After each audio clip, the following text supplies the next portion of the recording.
I woke up to the sound of the hairdryer. Not what I expected on my birthday. I sat up, rubbed my face, looked at the clock. 6:40. She was already dressed, standing in front of the mirror, curling her hair and putting on lipstick like it was just another Monday. She had on some new green blazer I hadn't seen before, heels, and fancy earrings she usually saved for weddings or corporate parties. I sniffed the air. Perfume. Strong, floral, unfamiliar. "Morning," I said. She glanced at me in the mirror. "Hey, you want coffee?" "Sure," I said, waiting. She grabbed her purse and slipped her phone in. "I've got that mixer tonight, remember? Networking thing at work. Shouldn't be too late." I waited another second. Nothing. Just that. I sat on the edge of the bed. "You know what today is, right?" She froze halfway through putting on her bracelet. Looked at me like she was trying to do math in her head. "Oh my God," she said. "Your birthday. I totally forgot." She gave a quick, awkward laugh like that would soften it. "This mixer's been on my calendar for weeks. You saw it, right?" I stared at her. "So you didn't forget the mixer." She sighed and turned back to the mirror. "Come on, don't make this a thing. I'll make it up to you tomorrow or this weekend. Okay? I didn't plan for this. I thought the mixer was Thursday, honestly." I looked her up and down again. "You really dressing like that for work?" "It's a fancy place," she said. "Some new spot across the lake. You wouldn't know it." I said nothing, just watched her grab her phone again, check herself in the mirror one last time, and head for the door. "I'll call you later," she said. "Love you." The door shut. I got up, pulled on a t-shirt and went to the kitchen. Sat at the counter sipping coffee. My phone buzzed with some generic promo email from a pizza place. That was the first happy birthday I got. I kept thinking about what she said. "You wouldn't know it." She never used to talk like that. Something was off. I opened the tablet she left on the counter. We shared everything, same account, synced apps. If she had nothing to hide, I figured I'd find nothing. I was wrong. I tapped open the tablet and went straight to the Messages app. Everything was synced. She never turned off the sharing. Dumb mistake, or maybe she thought I'd never look. I scrolled fast, not even sure what I was looking for, until I saw her conversation with Marcy, one of the agents in her office. "Marcy? Are you sure Logan won't find out?" Her reply, "Please. He still thinks I'm going to a mixer." My stomach dropped. I stopped breathing for a second. The timestamp was from last night, 11:15. Next thread down, there it was. A name I didn't recognize. "Derek says 8's perfect. I'll meet him in the lobby." Another message. "Let's skip dinner next time, winky face." Derek. I'd never heard that name come out of her mouth. I backed out of the app and opened Google. Typed in the Grange Hotel. It wasn't some trendy bar or business lounge. It was a damn lakeside resort. Spa packages, private suites, poolside dining, champagne add-ons. Not the kind of place you go for networking. I flipped over to our shared credit card account. Took less than a minute to find it. 3 Saturdays ago, she swore she had to work late. Some out-of-town client dinner she couldn't skip. That night had a charge for the Grange Hotel, $276. I clicked for the full receipt. Dinner for 2, dessert, and a room. Same place she was heading to tonight. I leaned back, staring at the ceiling. I wanted to punch something, but I didn't move. Just let the anger sit there, tight in my chest like a cinder block. Then I opened the location app. Her phone was still pinging from her office building downtown. So yeah, she was technically still at work. But that wouldn't last long. It was 5:30. Sunset was around 6:15. She'd probably leave the office around then. She'd want time to get to the hotel, maybe check in, freshen up before meeting her little secret. I stared at the tablet, then glanced over at the fridge. My birthday card from my sister was stuck up there with a magnet. That and the pizza coupon were the only 2 people who'd remembered today. I stood up, grabbed my keys, and paced the kitchen for a minute, thinking I could confront her now, blow it up, call her office. But no, I wanted her to feel the trap snap shut. I wanted her to see exactly how much I knew, with no way to twist it. So I sat back down and started planning. First, I pulled up the Grange's website, called the front desk, got put on hold, but I didn't care. I had time. The guy picked up and gave me the standard greeting. I asked if they had guest services for planning a surprise. Of course, he said. What are you thinking? I smiled. Something simple. My fiancée's staying with you tonight. I wanted to surprise her with a dessert delivery to the room. Around 8 p.m. Wonderful, he said. Name on the reservation? I gave her maiden name. She still used it sometimes. Said it made her sound more established for business. He tapped his keyboard. Yes, I have that here. Want to include a note? Oh yeah, I said. Write this exactly. Happy birthday to me. Have fun with Derek. Divorce notice pending. There was a pause. He tried to hide it, but I heard the hesitation. Okay. And would you like us to confirm delivery? I want a photo, I said. When you drop it off, snap a picture of her and her guest. We're putting together a little anniversary album. He laughed, nervously. I guess we can do that. We try to be discreet, of course. I'll tip extra for discreet. And I'd like to confirm, how many guests are listed on that room? Another pause. It's 2 guests. Perfect. I gave him my number and hung up. I wasn't pacing anymore. I was calm, locked in. I checked the clock. 6:05. I had a couple hours. Next step, pack the bag. Not hers, mine, because I wasn't staying home either. I tossed a hoodie in my overnight bag, grabbed my charger, and checked the time again. 6:23. I still had a little room to tighten the screws. Called the Grange back. This time, I added a little smile to my voice. Polite, warm, just enough charm to get what I needed without raising any flags. Hi. I'm helping arrange a little surprise for my bride. She checked in earlier under her maiden name. Brianna Temple? The front desk guy, same one from earlier, sounded young. Said, oh yes, I remember. What can I do for you? Can we add a dessert delivery to her room? Something simple. Just chocolate cake and a note. Sure thing. Any message? I kept my voice steady. Yeah. Please write this exactly. Happy birthday to me. Have fun with Derek. Divorce notice pending. Silence. Just dead air for a second. Then he coughed. Okay. We can have that handwritten and delivered at 8 p.m. No problem. One more thing, I said. Can you take a quick photo when you drop it off? Discreetly. It's for a little anniversary album I'm putting together. He didn't laugh this time. I'll make a note, he said carefully. We usually try to respect guest privacy. Totally. That's why I'm asking quietly. Just one picture. Her and whoever's with her. Another pause. Speaking of which, can I confirm how many guests are registered for the room? I asked it like I didn't already know. He hesitated. I waited. Looks like 2 guests, yes. Perfect. Appreciate the help. Before he could hang up, I added, and can I leave a tip for the staff member doing the delivery? Of course.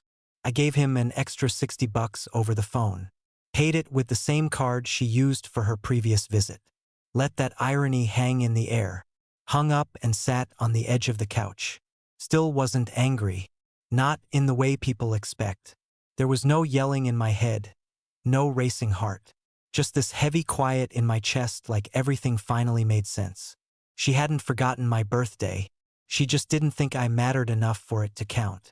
I stood up, zipped the bag, and texted a buddy of mine from college, Josh. He lived about 10 minutes from the resort. Hey, you home tonight? He replied fast. Yeah, why? Just asking. I might need to crash later. I'll explain soon. He texted a thumbs up and didn't push. Good guy. I grabbed my jacket and left the tablet open on the counter. Same message thread on display. If she somehow came home early, I wanted her to see what I saw. Locked the front door behind me. Drove without music. Didn't need any distractions. Pulled into a grocery store lot around 7:10. Killed the engine and waited. I wasn't going to show up at the hotel. That wasn't the play. I wanted her to think she got away with it. I wanted that smile to stay on her face right up until 8 o'clock. Then I wanted to watch it fall apart. She wasn't just going to get caught. She was going to get documented. Let her explain that cake and the note to Derek while holding hands in a hotel robe. Let her realize that I knew his name, the exact time, the location, the charges, the lie. The only gift I gave myself that night was certainty. At 7:30, I started driving toward the Grange. I pulled into a diner across the street from the Grange just as the sun was dipping below the horizon. The neon sign buzzed with a flickering hum, the kind that makes your eyes twitch if you stare at it too long. I picked a booth by the window, angled so I could see the hotel entrance without being obvious. Sat down and ordered a black coffee. I wasn't hungry. I didn't need anything to fill the void, just the wait. I checked my watch, 7:30. The clock started ticking. The diner was quiet enough to hear the clink of silverware against ceramic plates, the low murmur of a few older men talking about fishing. Outside, the sky was streaked with deep purples and fading golds. The streetlights flickered on, casting long shadows that stretched across the parking lot. At 7:40, I saw her. She walked past the valet, wearing a red dress I'd never seen before. Not the usual work stuff. It was too tight, too bright. It didn't belong in her closet. I wanted to be angry, but there was this numbness settling in my chest instead. I kept watching as she pushed open the door to the Grange like she owned the place. I took a sip of coffee, not letting my eyes leave the entrance. I wasn't just seeing her. I was seeing all of it. The lie, the deception, the betrayal that had been brewing in the background for who knew how long. But I wasn't angry. Not yet. I was methodical, calm, waiting for the moment everything crashed down. At 7:50, a man stepped out of the hotel. He was older, maybe 10 years, maybe more. He was wearing a fitted blazer, his dark hair slicked back, the kind of guy who looked like he was used to getting whatever he wanted. Confident, smug. The way he walked toward her, like he already knew how the night was going to play out. Then they kissed. It wasn't just a greeting. It wasn't some innocent hello kiss. It was something else. The kind of kiss that meant something, the kind that belonged to two people who were already way past the point of no return. Couldn't look away. They pulled apart, and he put his hand on her waist as they walked inside together. I checked my watch, 8 minutes until delivery. I could feel the tension building, but I wasn't rushing. I was exactly where I needed to be, watching them, watching her. The waitress brought me a refill of coffee without asking, like she knew I wasn't in a hurry to leave. I nodded but didn't thank her. My hands were shaking, but not from anger. It was something else, like I could feel the weight of everything that was about to happen. I watched the door of the hotel swing open as they entered, her heels clicking against the marble floor. I could almost picture her sliding into a chair, smoothing out the red dress, and laughing at whatever joke Derek had just told. I imagined them sipping wine, talking about something meaningless, while a small dessert sat between them on the table. I wanted to laugh. The irony wasn't lost on me. I checked my phone, but there was nothing new. No texts from her, nothing. 8 p.m. I sat back, finished my coffee, and kept my eyes on the hotel entrance. Whatever they were doing, whatever lie she was spinning to herself about just being friends, it was about to stop. I wasn't going to let her lie her way out of this one. The door to the Grange opened again at exactly 8:03. I couldn't see who it was from here, but I knew. I gripped the edge of the table, the weight of everything pressing down on me. It wasn't just the betrayal. It wasn't just the fact that she'd been playing me. It was the realization that I'd let it go on this long. Let her think she could keep both worlds. But tonight, she wasn't going to have any excuses left. The truth was coming for her, whether she liked it or not. At 8:03, my phone buzzed violently. It was her. For missed calls in less than a minute. I let it ring again before picking up on the fifth. "Hello," I said, keeping my voice calm, like I wasn't sitting across the street from the hotel where she just walked in with Derek. "Logan," she said, her voice shaking. "What the hell did you do?" I raised an eyebrow. "What do you mean?" She was already starting to spiral. "The dessert. The note. What the hell did you send to the hotel? Are you spying on me?" I took a slow breath. I'm just home, celebrating my birthday alone, like you wanted. Wait, no. This is a misunderstanding, she said, her words fast, too fast. Derek is just a friend. You, Derek. I cut her off, my voice colder than I meant it to be. You've been texting him, planning dinner, confirming a hotel reservation. I don't know what you're talking about. Her voice wavered now, full of panic.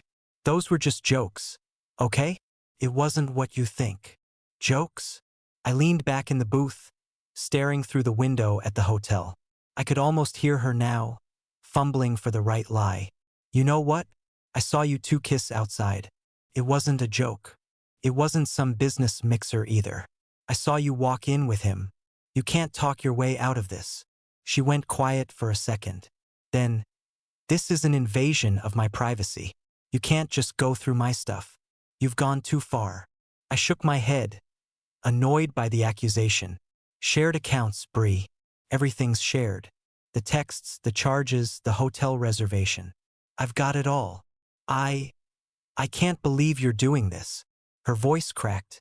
You're not listening to me. Please just trust me. Derek is just a friend. I swear. It wasn't supposed to. I interrupted again. No. No more lies. You've been lying about a lot more than Derek. I know about the hotel charges from 3 weeks ago, too. You said you were working late. I felt my pulse pick up, but I kept it even. You weren't working late, Bree. You were at the Grange.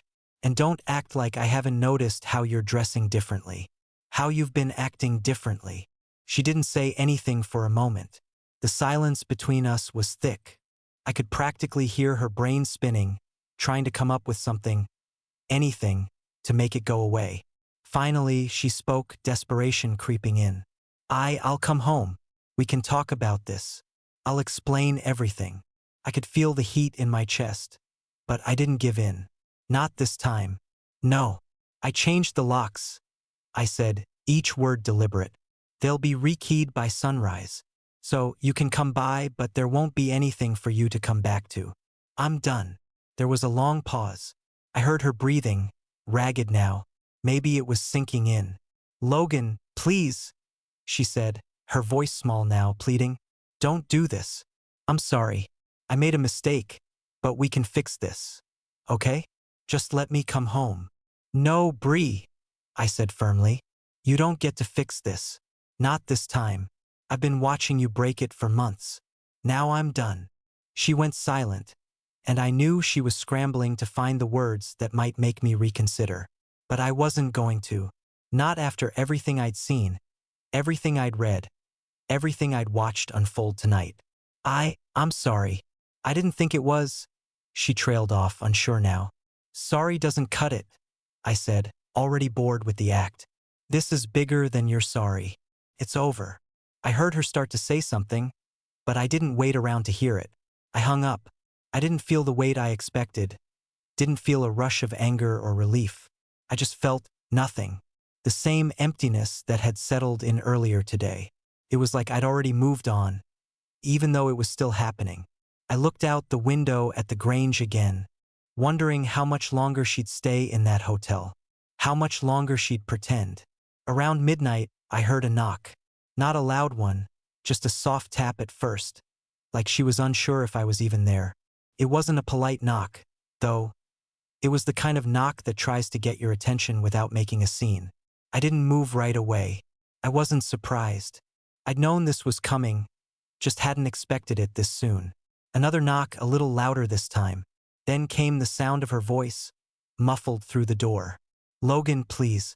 Please let me in. I walked over, slid the security chain into place, and cracked the door open just enough to see her standing there in the hallway. Her makeup was smudged, like she'd been crying. Her red dress from earlier had shifted, like she hadn't bothered to fix it once she left the hotel. She looked small in the dim hallway light, like she was about to collapse. I'm not coming in, she said, her voice breaking. Just let me in. We need to talk. I leaned against the door frame, keeping the chain locked. We already talked. Logan, she said, desperation creeping in. Derek meant nothing. I swear. It was the first time, okay? The first time. Stop. My voice was steady, sharp. I wasn't listening to any of it anymore. You've had all the chances in the world to come clean. Now I'm done. She started to reach for the door, as if she was about to push it open, but I held it firm, keeping the chain between us. I packed your stuff, I said, watching her eyes widen with disbelief. It's on the porch. You can get it in the morning. Logan, please, she begged, her voice breaking completely now. Please. I didn't mean for it to happen like this. I don't have anywhere else to go. Derek, he went back to his wife. He said it was a mistake. It's over. Okay? Please let me in. I didn't respond at first. I could hear her sobbing now, like she couldn't hold it in anymore. It almost made me feel bad. But I pushed that feeling down. You don't get to do this, I said, keeping my voice cold. You don't get to break everything and then just waltz back in like nothing happened. I didn't mean it, she whispered, barely audible now. I was just confused, and now I'm lost. Okay? I don't know where to go. You should have thought of that before. My words landed heavier than I intended. I'm not helping you. You made your choice. She stepped back, like she was trying to compose herself, but her voice was still shaky. Please just let me stay for tonight. I'm sorry. I was stupid, Logan. You were always there and I didn't appreciate you. I was looking for something I thought I needed, but I see now I was wrong. Please don't do this. I watched her for a second, knowing what she was really asking. It wasn't about forgiveness. It was about comfort, about not having to face the consequences. But she'd crossed that line, and I couldn't unsee what I had. Write down what you need for work, I said, my voice hard. Slide it under the door. I'll leave it out for you at 7 a.m. If you need anything else, it'll be at the porch with your stuff. That's all you get. She hesitated. Her hands shook as she reached for her bag, pulling out a notebook. The sound of her scribbling felt loud in the silence. She slid the paper under the door without another word. I picked it up, looked it over, and saw her list of things. Documents, a few clothes she wanted, some makeup, standard stuff. Nothing I hadn't seen before. Nothing that mattered anymore. 7 a.m., I said, and turned to walk away. She didn't call after me. She didn't beg. I went into the living room and sat down, my phone still on the coffee table. I felt nothing. I had no idea what she'd do when she realized the door would stay closed to her. The lock changed in the morning, but she wasn't my problem anymore. The truth had been put in front of her, and there was no running from it. Not tonight. Not ever again. The rest of the night was a blur. I moved through it like I was on autopilot, focused, detached, and doing exactly what I needed to do. I started with her clothes. Piles of stuff that used to belong to both of us now had to fit into boxes. I didn't stop until everything was packed. Her clothes, shoes, makeup, random paperwork she left lying around, her favorite scarf, a few books I knew she wouldn't care about. Each piece was a reminder of a life that wasn't mine anymore. I went through her closet, pulling out everything that was hers. Things I'd bought for her, things I never should have. Dresses, the new red one from tonight, even the perfume I'd never smelled before. I made a mental note to go through our credit card charges again, but I already knew. I'd seen the receipts. I found the ones for the dress, the earrings, and the perfume. All of it was charged to our account. Not just any account, but the one we shared, the one she'd been using for months, probably longer. She didn't even bother keeping it separate. It made me feel cold seeing that proof. Not a flicker of guilt, not a hesitation in her spending. I printed out copies of all the charges I'd found, including the ones for the hotel stays. The Grange. There were also call logs and texts I hadn't even gone through yet. I scrolled through them slowly, letting the weight of every single lie sink in. Every excuse, every promise she'd made that was never meant to be kept. By 2:30 a.m., I had everything laid out. Files, receipts, notes. I looked at my phone and scheduled 2 appointments with lawyers for the next day. One in the morning, one in the afternoon. I didn't care which one got back to me first. I wasn't in a rush. I'd taken my time with everything up until now. I wasn't about to make any snap decisions. The next thing I did was start looking into local property laws. Everything in our house, all the assets, was in my name. I knew that already, but it didn't hurt to double-check. I wanted to make sure I had all the right paperwork, all the right forms. I wasn't going to let her come back in, claiming half of anything, not after everything she'd done. The clock hit 3 a.m. I set everything aside and grabbed a fresh piece of paper. It wasn't about the anger anymore. I wasn't mad. I was just methodical, calculating. I made lists of what she owed, emotionally, financially, everything. Next, I made another list of what I'd keep. My stuff, the house, the car, everything I'd put effort into building. And finally, I wrote down what the next 90 days would look like. Moving forward, dealing with the divorce, whatever the hell came next. I knew the timeline and I wasn't going to let it drag out. I looked at my lists, all of them, checked the door to make sure it was locked. Then I sat back and let out a slow breath. I wasn't rushing anymore. The decisions were made. I turned off the light, but I didn't sleep. Instead, I sat in the quiet of the room, staring at the lists, feeling the weight of it all settle into my chest. I wasn't sad. I wasn't angry. I was just done. A week after the divorce papers were served, Brianna tried to drag it out. Texts mostly. She sent a bunch of them, guilt trips, excuses. I'm confused. I'm depressed. Derek's gone, Logan. It was a mistake. She said a lot of things. She begged me to at least talk to her, to try again. I didn't respond to any of it. Not once. It was the same crap, over and over. The more I ignored her, the more frantic she became. A few nights later, I checked my phone. Another long, rambling text. I miss you. I can't believe you've done this. I just need time. She moved out of the house a few days later. Took her car and most of her personal things, but I didn't help her pack. I didn't need to. The boxes were already packed. Sitting on the porch for her when she showed up with a friend to take the rest. She rented a one-bedroom apartment across town.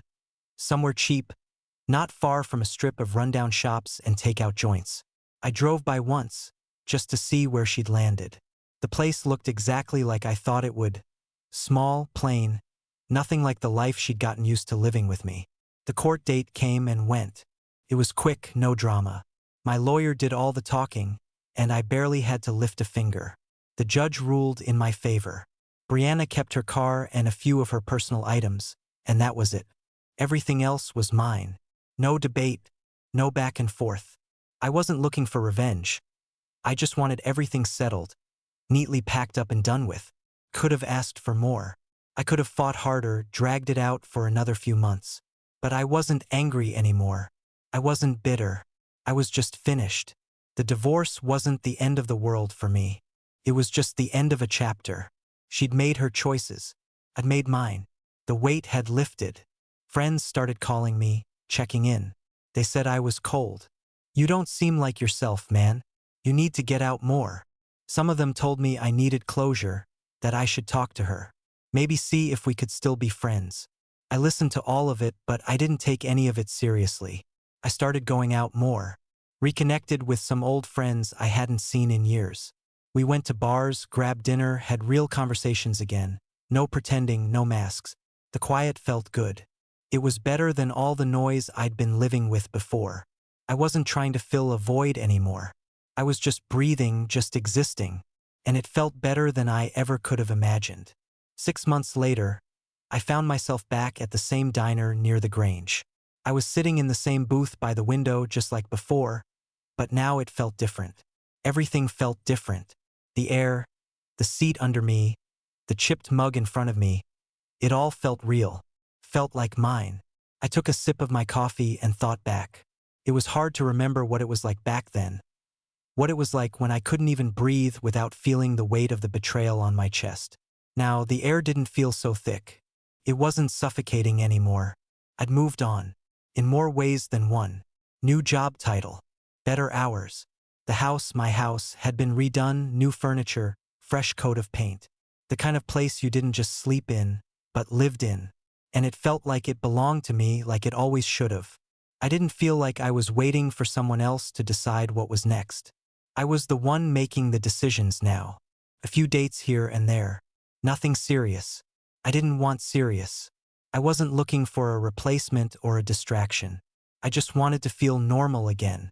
To go through a day without replaying old memories, without measuring every conversation against what had been.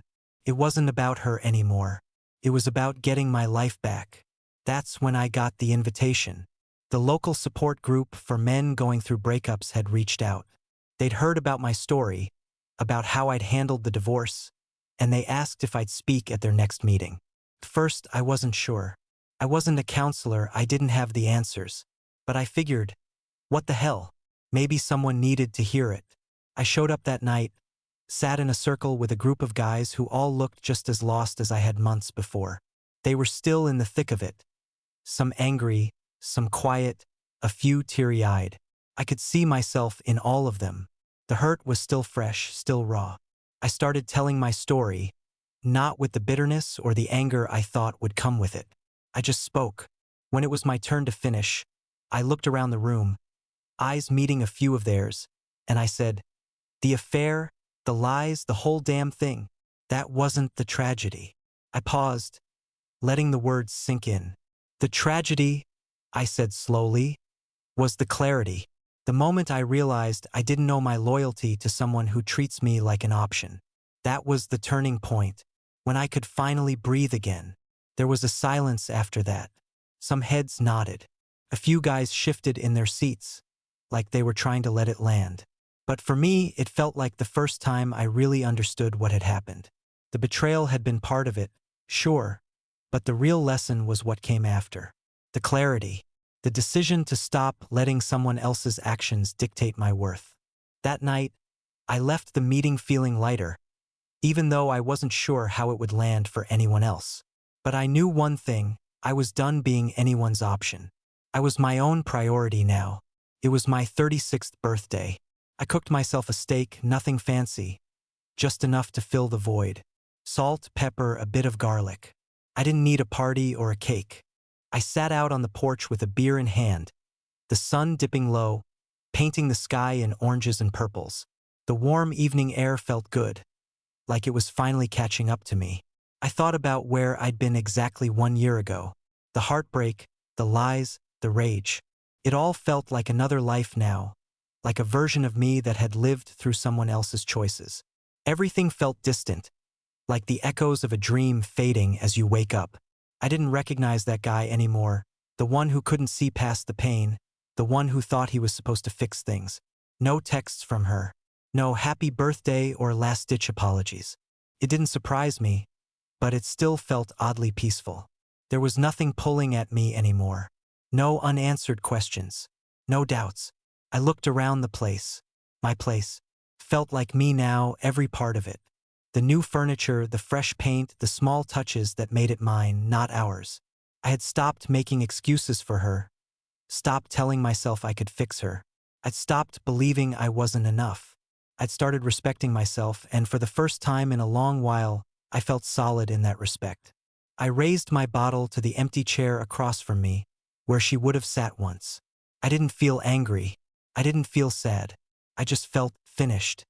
Here's to never settling again, I said, my voice steady. I took a long drink. The night stretched out ahead of me, quiet and still. It wasn't a victory lap. It was just life moving on like it always does. And for the first time in a year, I felt like I was exactly where I was supposed to be.